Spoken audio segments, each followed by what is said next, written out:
أشرف الأنبياء والمرسلين سيدنا وحبيبنا شفينا مولانا محمد وعلى آله وأصحابه أجمعين. قال شيخنا نفعنا الله به وبركاته علومه وبكم في الدارين آمين radhiyallahu ankum ajma'in. Kita baca kisah dulu ya malam hari ini. Wahukiya dihikayatkan anna ba'dal arifin lahada maitan, bahwasanya ada sebagian orang-orang soleh, orang-orang baik yang mempunyai pangkat derajat yang tinggi di sisi Allah Ta'ala. Ini orang soleh lahada maitan, dia pernah nguburin seorang mayit. Ya, dia nguburin lahat ya, lahada itu artinya gali, menggali sebuah kuburan. Untuk siapa? Mayit, seorang mayit. Kalau kita ada petugas nih, ya, ada nggak yang tugas? Kalau di Kober ada ya, ada yang tugas penggali kubur ya, sebab gali itu lama juga, nggak cepat. Kalau nguruk cepat, kalau gali bisa 2 jam ya. Maka kalau menguburkan jenazah ya, yang harus di prepare terlebih dahulu apa ini? Kobernya dulu tuh udah diurus belum? Udah selesai belum galiannya? Ya main jalan-jalan aja ya. Aneh pernah mau di jalan, gak taunya baru digali. Ya Allah, mana siang-siang lagi. Ya, ngubur di situ tuh yang mau ke Kokasi. Enteng ya, Enteng Pulau ya. Enteng Pulau kan emang agak luas juga tuh dia. Wah, begitu yang gali cuma sendiri lagi. Ya, ini juga karena ada orang dalam aja Pak. Aturan mah udah selesai nih. Sehari udah 11-12 galian selesai.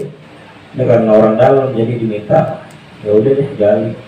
Terus yang lain mana pada istirahat di doang. Ya Allah. Ya lama jadinya. Ya bukan pekerjaan yang mudah, yang gampang. Tapi mungkin orang-orang dulu ikut juga tuh. Ya orang-orang soleh ikut membantu untuk apa? Menggali. Ya. Sekarang orang soleh bukan gali, talqin. Nama tahlilan. Dia bagian apa? Bagian talqin, dia bagian tahlil. Ya nggak mau dia suruh kadang-kadang ngangkat aja tuh. Ya kan, ngangkat kurung batang aja nggak mau. Berasa soleh kali. Ya padahal dianjurin juga gitu untuk ngangkat, walaupun iya sebentar.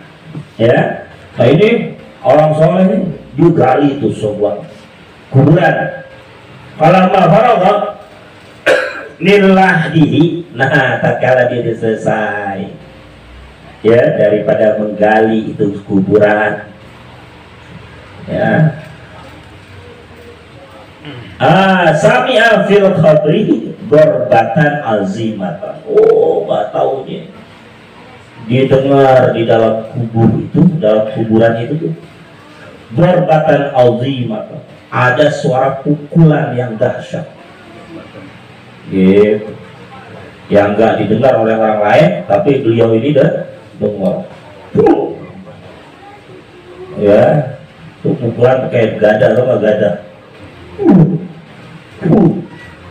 serem pokoknya. Ya. Wa kharaja minhu kalbun. Nah, katanya keluar dari kuburan itu apa? Anjing. Seekor anjing. Ya, udah dengar pukulan, keluar seekor anjing. Faqala fi nafsihi. Akhirnya dia ngomong tuh di dalam dirinya dia. Mahala. Apa nih?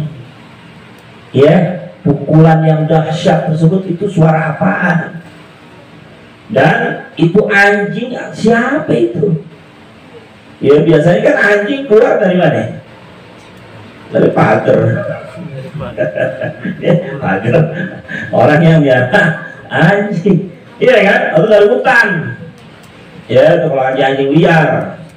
Nah ini sekarang dari dalam kubur keluar anjing. Dari mana itu anjing kalau bukan anjing? Hah? Kejadian. Kalau bukan anjing, ya anjing sembarangan itu berarti.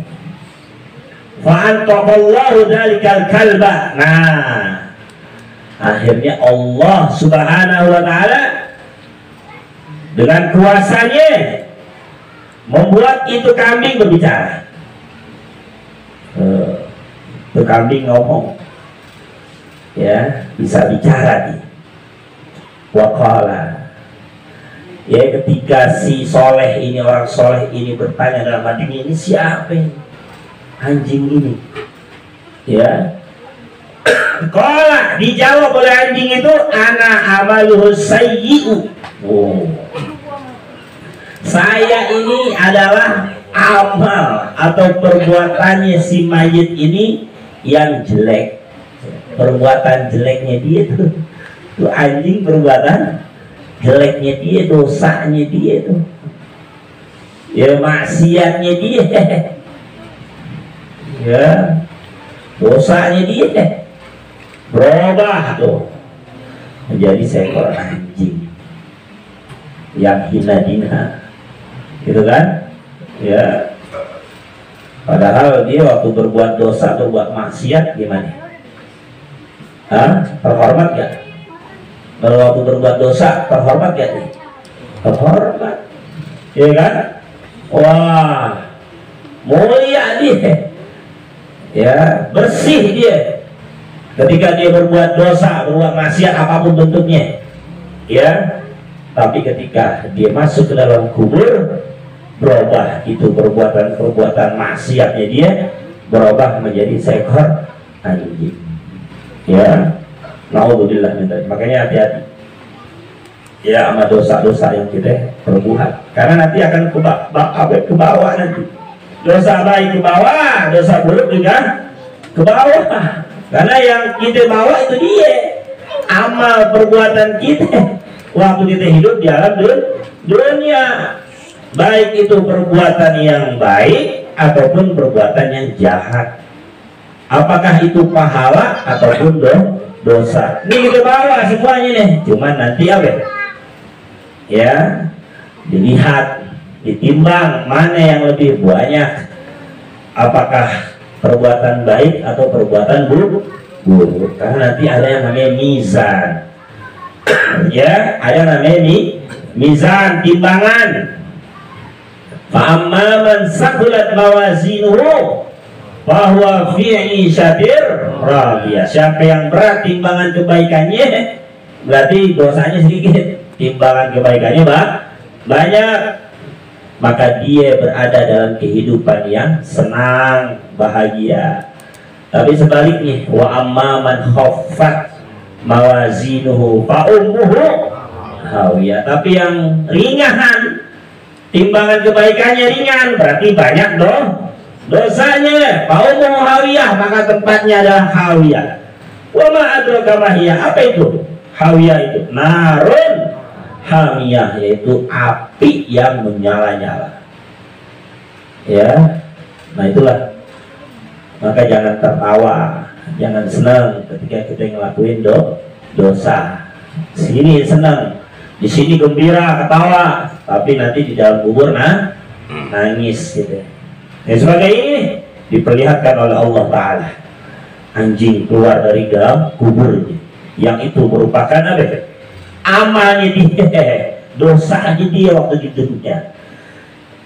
Ya, nggak tahu anjing yang modelnya gimana itu. Ya. Wa madarbatu, adapun apa tadi? Pukulan, ya kan? Suara pukulan, ya.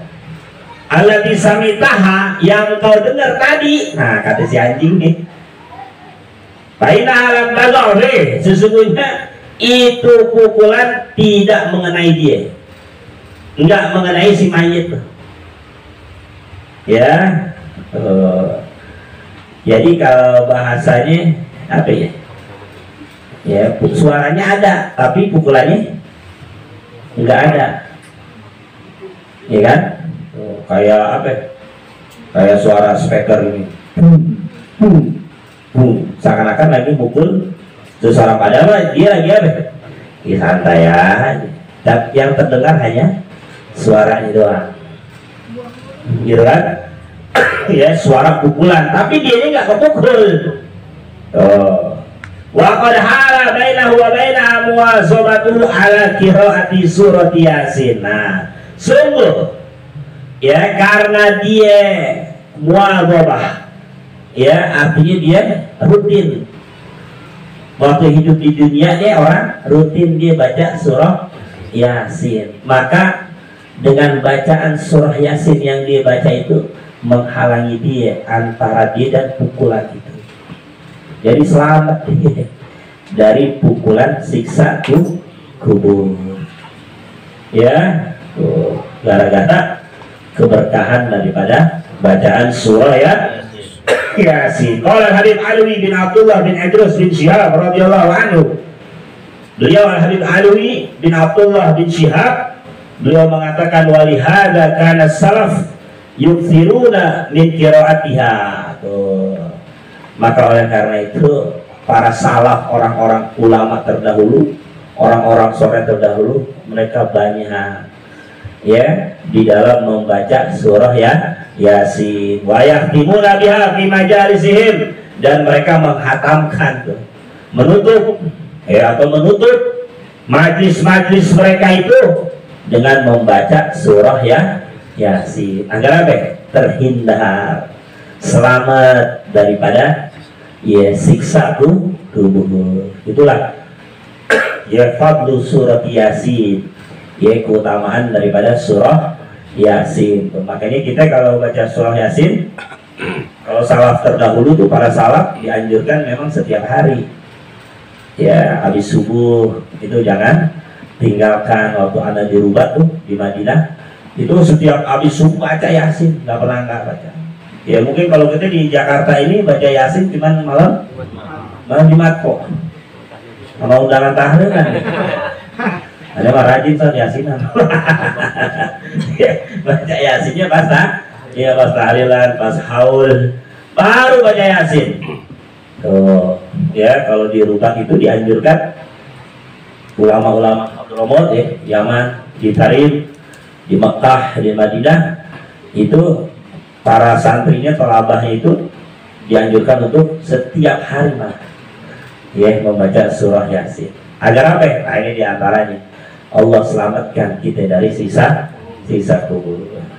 Ya, nah itu satu ya kisah yang insya Allah menjadi pelajaran buat kita. Jadi jangan sepelein ya sama surah Yasin. Surah Yasin itu masya Allah ya, kalau kita lazimkan itu banyak sekali fadilahnya, keutamaan yang bisa kita peroleh.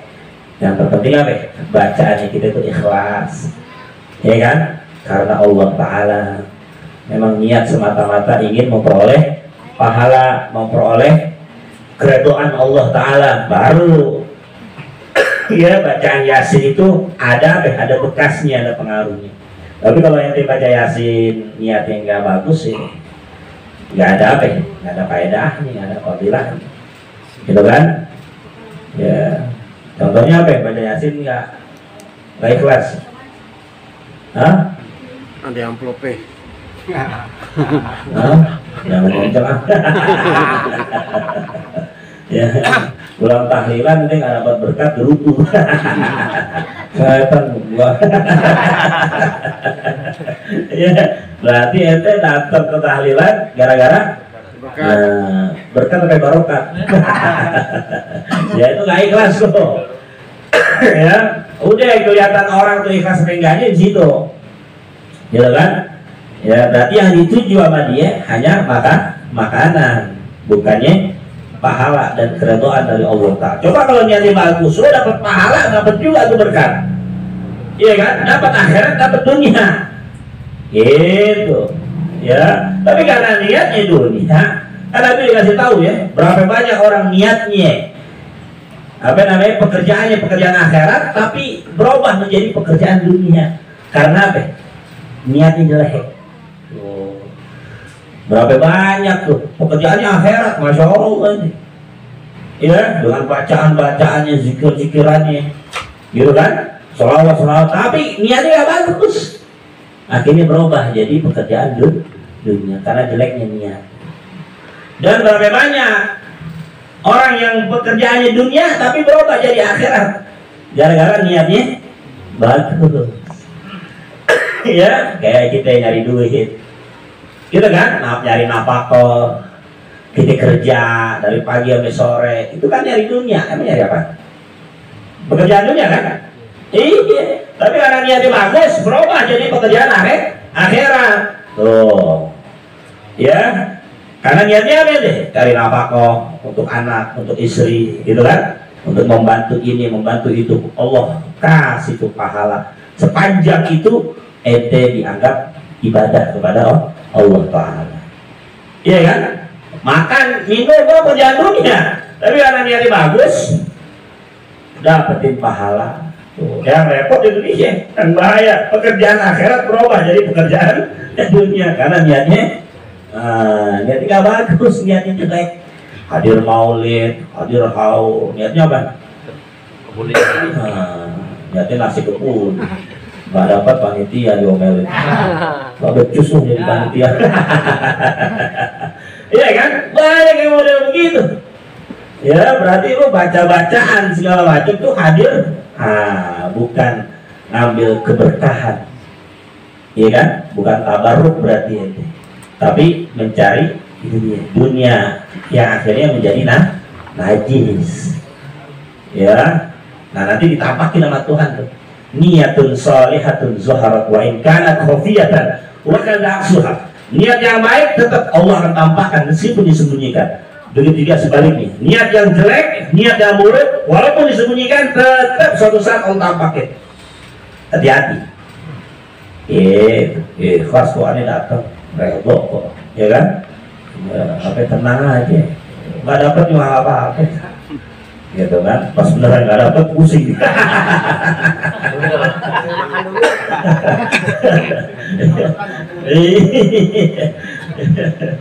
Ya, udah datang telat minta pertama lagi. Ya, hati-hati tuh. Ya dalam masalah nih, ya kita juga gitu baca Yasin bisa. Ya, menghalangi kita dari azab dan siksa kubur kalau kita baca itu dengan ikhlas. Ya, satu lagi nih. Qala Habib Alawi bin Abdullah bin Idris bin Syihab radhiyallahu an, lama tufi al-Imam As-Sirri As-Saqati. Nah, tatkala wafat seorang ulama besar, wali besar yang bernama al-Imam Sirri As-Saqati. Ru'ya fil manami. Ada orang yang mimpiin dia itu, mimpiin beliau itu, al-Imam Sirri As-Saqati. Faqila lahu, ditanya tuh, Imam Sirri As-Saqati ditanya, ma fa'alallahu bik, Allah ngelakuin ente apaan? Apa yang Allah perlakukan sama ente? Ya, bagaimana ghafarallahu li. Kata Imam Sirri As-Saqati, Allah ampunin aneh. Ya, wali gitu kan, wajar ya. Nah, wa ghafara liman shalla alayya, dan Allah ampunin juga orang yang sholatin aneh. Ya, jadi bukan hanya Allah ampunin beliau itu, Allah ampunin juga wa ghafara liman shalla alayya, orang yang sholatin jenazah aneh. Gitu. Wa atani waraqatan fiha asma'ul ladina sallu alayya, dan Allah memberikan kepada aneh secari kertas yang situ ada dalamnya nama-nama yang orang nyolatin dia. Dikasih sama Allah Ta'ala tuh kertas, ya, asma'ul ladina sallu alayya. Ya, asma'ul ladina sallu alayya, nama-nama yang nyolatin jenazahnya dia. Ya, semuanya. Allah catatannya nggak bakalan, iya, nggak bakalan deh. Meset, semuanya. Gitu. Berarti di dalam nama itu data yang semuanya dapat ampunan Allah Ta'ala.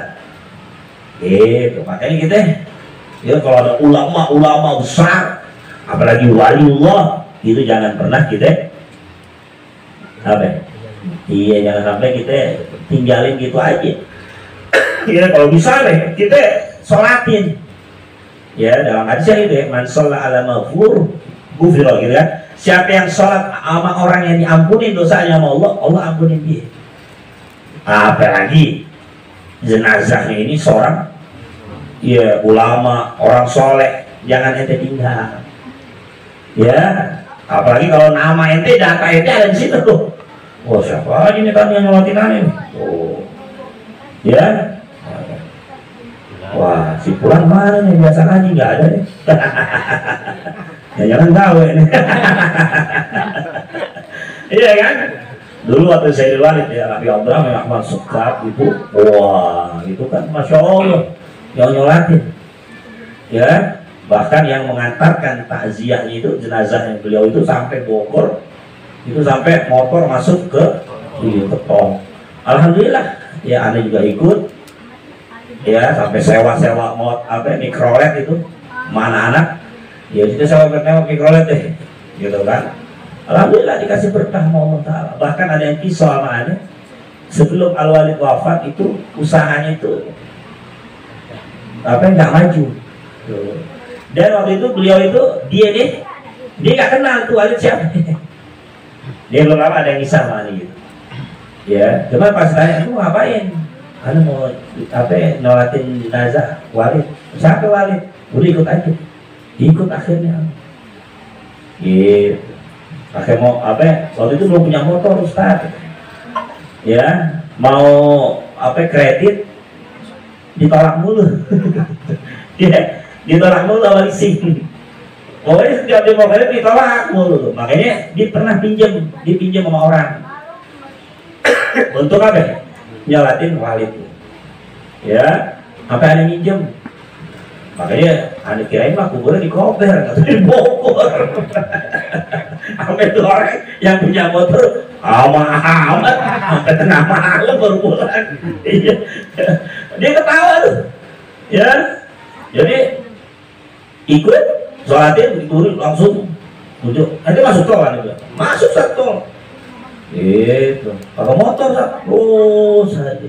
Walhasil artinya setelah pulang dari itu Allah beri keberkahan usahanya. Gitu. Lambat laut maju. Dia berasa itu keberkahan itu datang dari situ. Walaupun sebelumnya tidak pernah kenal gimana yang kenal. Iya kan?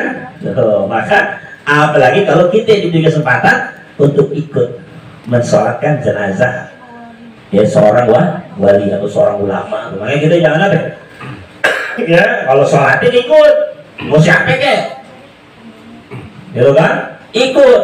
Makanya belajar ya tata cara sholat ya jenazah, belajar ente ya. Takbir pertama apaan bacanya, takbir kedua apaan bacaannya, ketiga apaan, keempat apaan gitu kan ya. Nah itu dibaca itu, nanti ente ikut, ente dapat buah ya, keutamaan, kemuliaan, yaitu ampunan dari Allah Ta'ala. Ini kan kadang-kadang ada sekalian apa ya? Yang nyolatin sedikit, yang nganterin banyak, udah pada nungguin di depan pakai bendera kuning. Sholat zuhur kagak. Jadi nganterin orang maksiat semua. Jangan begitu lah, ya kan? Jangan begitu, itu kan keadaan di kampung itu begitu keadaan kelihatannya. Ya, jadi cuma buat apa? Gaya-gayaan doang. Kadang ambulan masih jauh, udah di stopin bakso. Ya, kan jadi fitnah kayak begitu, bener kan? Jadi zolim gitu deh, sama sesama pengendara. Iya kan? Kalau masih jauh ya jangan, udah biasa aja tuh, udah apa-apa. Waduh, udah macam-macam. Apa itu niatnya begitu tuh? Emang pekerjaan akhirat, apa namanya, nganterin jenazah. Tapi kalau niatnya ente cuma begitu doang, begayaan segala macam, nggak ada manfaatnya. Ya, tuh, maka ikut aja dulu dalam pelaksanaan sholat ikut supaya kita peroleh. Siapa yang wafat kita apa? Terus-terusan aja sama Tuhan, baik sangka bahwasanya orang itu iya diampuni dosanya oleh Allah Subhanahu wa taala. Ini yang mimpi ini ngomong. Ana mimman shalla alaik. Jangan lupa imam. Aneh termasuk orang yang sholatin ente loh. Kata orang nih yang mimpi. Dan dia tadi bilang kan, dia kata Imam Syiri As-Sakati, aneh diampuni dosanya sama Tuhan, dan juga orang yang nyolatin aneh. Allah kasih tuh datanya, nama-nama aneh. Nama-nama orang yang nyolatin imam itu, Imam Syiri As-Sakati. Nah, si yang mimpi ini bilang, jangan lupa, aneh juga nyolatin ente loh. Coba dilihat lagi kertasnya, ada gak nama gue? Fa'arohu tilkal waraqah. Akhirnya Imam Syiri ambil tuh kertas, dilihat namanya. Ya, Faro'a ismuhu maktuban fil hasyiyah. Kelihatan namanya dia. Ini namanya dia siapa? Alpen. Alpen. Oh iya, ada namanya tuh. Tenang baik. Gak usah takut, yang nyatet malaikat bukannya sekretaris sekolah. Kalau sekretaris gitu ya ada salahnya ya kan, ada lupanya. Ya nggak usah takut, semuanya datanya ada. Nah itulah ya bagaimana Allah muliakan orang yang mensolatkan jenazah, orang yang dapat ampunan dari Allah Ta'ala. Kita juga peroleh ampunan gitu ya. Mudah-mudahan dua kisah ini ya bisa menjadi peringatan buat kita, ya jadi ingatan buat kita, ya pelajaran juga buat kita, terutama apa? Keutamaan dalam membaca surah ya Yasin. Kalau bisa jadi wiridan, karena bagus juga tuh. Ya jadi wiridan artinya apa? Setiap hari ente baca Yasin, baca Yasin, baca Yasin. Jangan hanya sekedar pada saat momen-momen tertentu aja, jangan. Ya lagi ziarah baru baca Yasin, lagi tahlilan baru baca Yasin. Nah ini bahaya nih, bahaya apa? Hati ente. Ya kan, hati kita nih cenderung kepada berarti ente ibadah karena waktu. Ramadan kan gitu kan, nggak boleh gitu. Ya jangan ibadah karena waktu. Iya, berarti ente menyembah Ramadan berarti, tapi ibadahlah. Ya setiap harinya, setiap waktunya, agar kita peroleh ampunan dari Allah Subhanahu wa taala. Gitu ya. Wallahu a'lam bishawab. Al-Fatihah.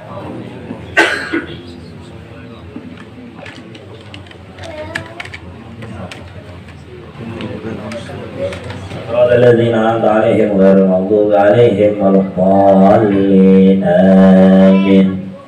يا ربنا اعترفنا بأننا اقترفنا وأننا أسرفنا على لظى أسرفنا فتب علينا توبة تغسل كل واستر لنا العورات وآمن الروعات واغفر لوالدينا ربي ومولودينا والأهل والإخوان وسائر الخلان وكل ذي محبة أو جيرة الصحبة والمسلمين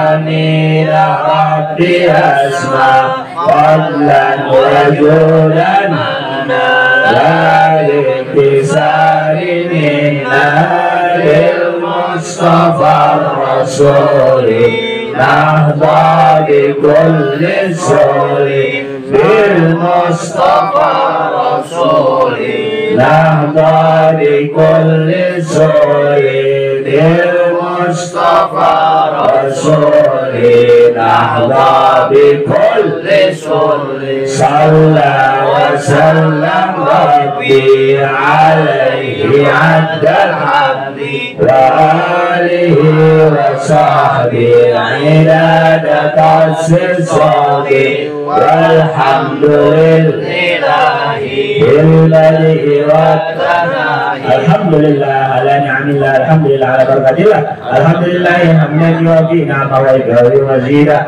والحمد لله رب العالمين يا رسول